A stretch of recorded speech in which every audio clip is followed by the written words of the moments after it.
Ang lakas ng sabog ng drone mo, ah. Oo nga, liit, lakas ng sabog. Ay, yung memory card. Baka okay pa, halika kunin natin. Hindi, huwag na. Baka sumabog pa ulit yan, eh. Kasasabog lang eh. Eh, kung sumabog uli. Hindi na kasasabog yan. Halika na.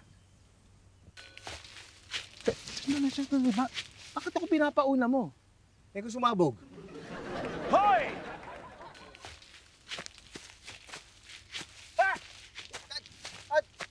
Huwag kayo pupunta doon. Bakit naman, Goring? May pulis. Pulis? Doon sa sumabog? Eh, ang bilis naman ho nun. Kasasabog lang. Hindi po, may pulis na dumating. Kailangan daw kausapin lahat ng mga guest. Naku, Pitch. Baka tungkol sa pagsabog yan. Hindi, kasasabog lang eh. Tungkol po sa pagkawala ni Madam Estela. Patay tayo lalo. Baka nasabugan si Madam Stella. Aba, hindi mo na nga yung sabog na yan. Kanina ka pa sabi niyan. Ikaw kanina ka rin, eh. Sabog ka na sabog, eh. Hindi ah.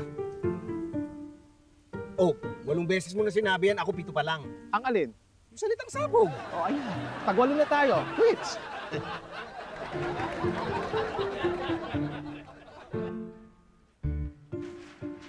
Magandang hapon po. Iniistorbo ko ang hapon ng inyong araw. Ay, ang araw ng inyong hapon. Ay, ang araw nyo ngayong hapon. Dahil ito sa pagkawala ng isang taong nawawala. Kaninang umaga ng gabi, ay kagabi ng umaga. Dahil sa... Sir, tungkol po ito sa pagkawala ni Madam Stella? Opo. Ako si Detective Cruz, ang pulis na mag-iimbestiga ng detective. Ay, ng nawawalang pulis, ay, ng nawawalang tao. Sir, ano nung balita? Sa ngayon, sir, wala pa dahil karating ko lang kanina pa. Medyo kanina pa ako dumating galing sa headquarters namin kanina. At kaya nire-request ko na wala munang lalabas ng resort hanggat hindi pa natatapos ang pag-alis, ang pagdating, ang pagkuha ng impormasyon galing sa ating lahat, sa inyo lang pala. Teka lang. Dali. Sir, ibig niyo pong sabihin hindi kami pwedeng umalis dito? Ganun na nga po. Teka, gaano katagal ho ba yan? Hanggang sa masolve ang kaso. Pero maaari naman kayong mamasyal sa loob ng resort. Huwag lamang kayong lalabas sa loob. Loloob sa labas. Dapat lamang napasyal. Makita mo ang swimming pool at ang bundok na maraming tubig at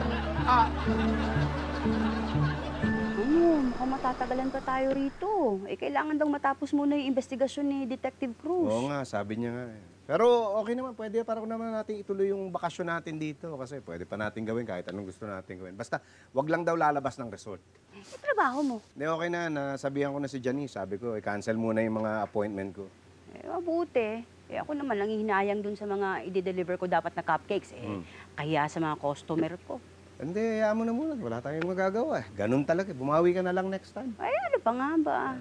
Alam mo, tingin ko, kasama to dun sa malas ko.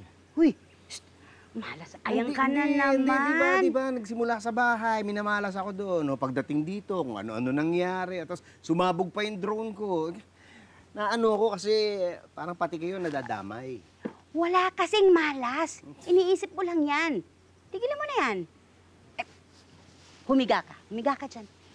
Higa ka. Humiga ka. Humiga ka. Yan, ganyan. I-enjoy natin tong lugar. O, ganyan. O, pumikit ka. Pikit. Pikit.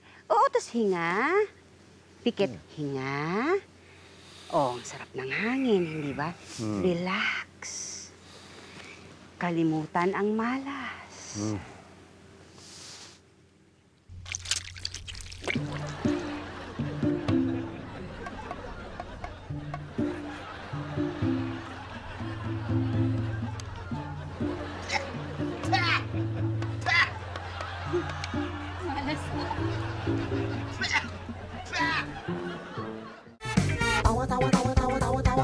Anytime, anyone, anyhow. Halika manood at sumigaw. Anywhere in the world, everybody in the house.